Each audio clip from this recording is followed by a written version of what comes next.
All champions retain in banger matches. Kevin Owens eats a sweet chin music from HBK. Jacob Fatu leaves Braun Strowman coughing up blood. We cover SmackDown and Raw every single week, and now we have another PLE under our belt. But we're going to cover everything that happened and our opinions on it, so stay tuned. Last Saturday night main event was fun. This one might have even been better. I love the 80s style, the ropes, the turnbuckles, the logo. It's all so nice. The bodies here, there were so many old wrestlers, which I'm going to be honest, I didn't know most of them. Cammy did. Yep. And we start off with a match that I wasn't really excited for. Nia Jax versus Rhea Ripley. I didn't think it was going to be good. It's a 2-hour show, so the matches are quite fast-paced. And this one was fast-paced and it was fun. Rhea Ripley was great in this match. Nia was great in this match.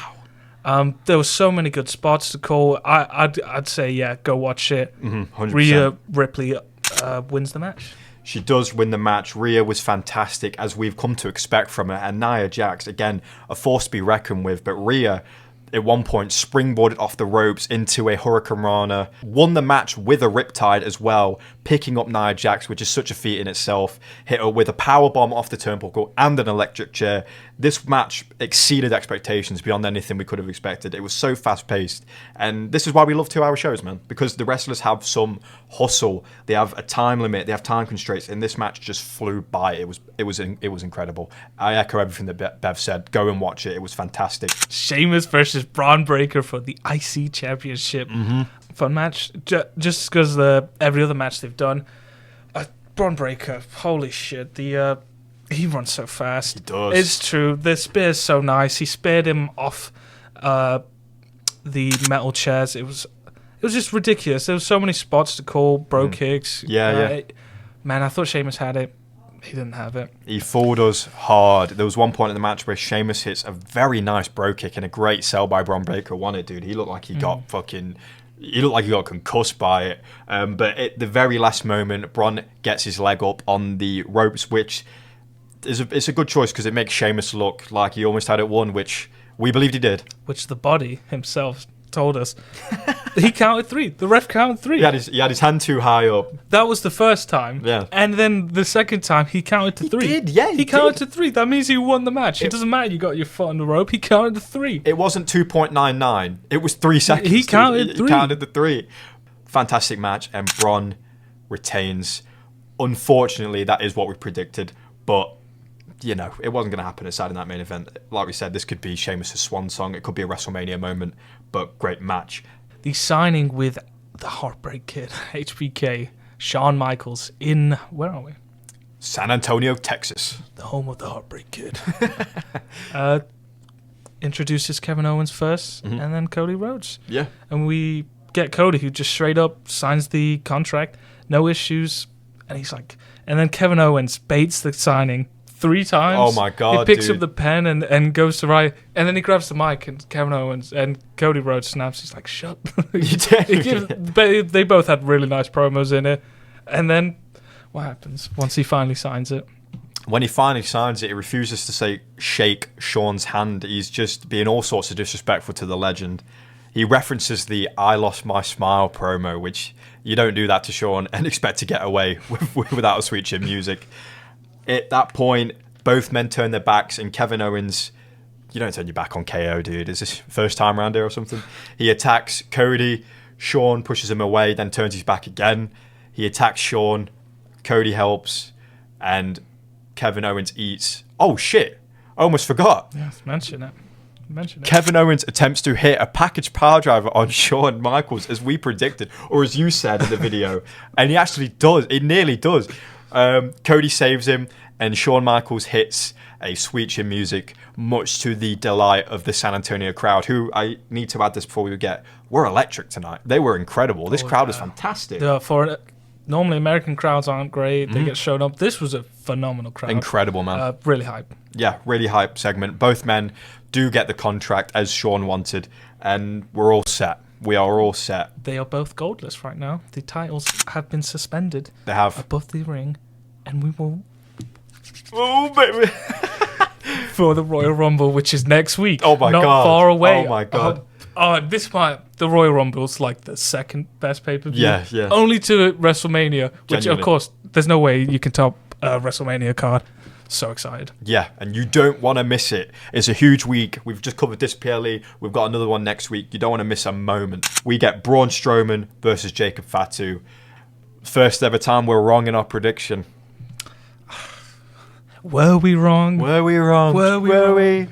You tell us who's the winner of that match, I dude. mean, the match is... It was all Braun Strowman in the beginning. It was.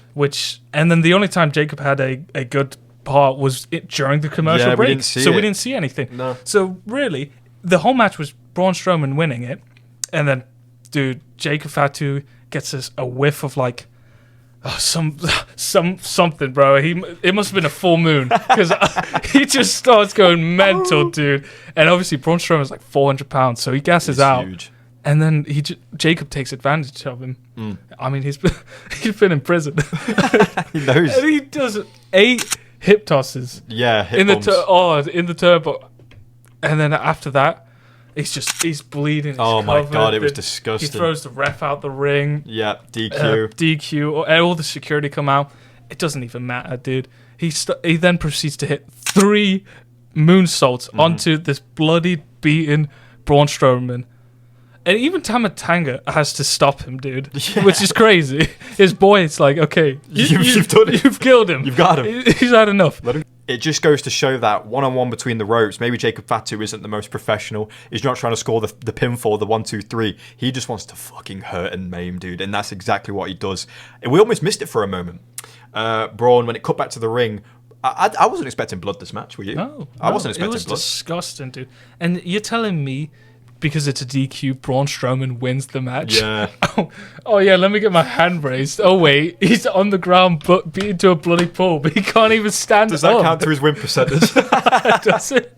I mean, you predicted shenanigans, which this was shenanigans. It was, and yeah. I predicted Jacob Fatu to win. We're both technically right. I mean, Yeah. did Jacob look like a loser? He looked like a winner to me. He looked like a win to me. He was the victor to us, and Braun Strowman was the victim. Dude, he got battered. And then, on to the main event. Gunther versus main event Jey Uso. Main event. And he's in the main event. And what did we predict? Over 5-minute entry. We did, and that's another prediction correct. It's gone right for us. Solid match. Yeah. I'd say, to be honest, I enjoyed all. This was probably the weakest match on the card. Yeah. And that's a good thing because this was a good match. Yeah, exactly. All of them were banger matches, but yeah, probably not the best. I'm disappointed. I thought Jey was going to win. Yeah. I would have liked Jey to win. As you predicted as well. It was a good match, but again, like I've said, probably the weakest of the 4. There was a moment when we believed main event Jey Uso was going to get crowned in front of the San Antonio crowd, but it didn't happen. He hits a spear, he hits a very nice hurricanrana out of a powerbomb. He hits the Uso splash, but it's not to be. Gunther kicks out at 2.99, and at that moment, man, a lot of Gunther matches go like this. The opponent gets so close. And like I just said to you at the end, Gunther leaves the ring sometimes after a title match thinking, fuck, how'd I get away with that? And he did again tonight. He didn't show any signs of respect to Jey at the end of the match, but you can tell Jey gave him a run for his money. And I predicted Gunther. This loser predicted Jey. And we don't know what will happen with Jey now. I guess it's back of the line. But good match, and it ends the show strongly. I'm sorry, I believed. It was a lark. It was a lark. It's not even betting with Gunther, genuinely. But that closes a very nice, very concise show. Oh, a 2-hour show flew by. It was fantastic. Yeah. Loved it. Is that everything? Oh, is it? Have you got anything to say about anything? Or? Oh, I got... Let me just check. NoPop. He had to check his notes. Sorry.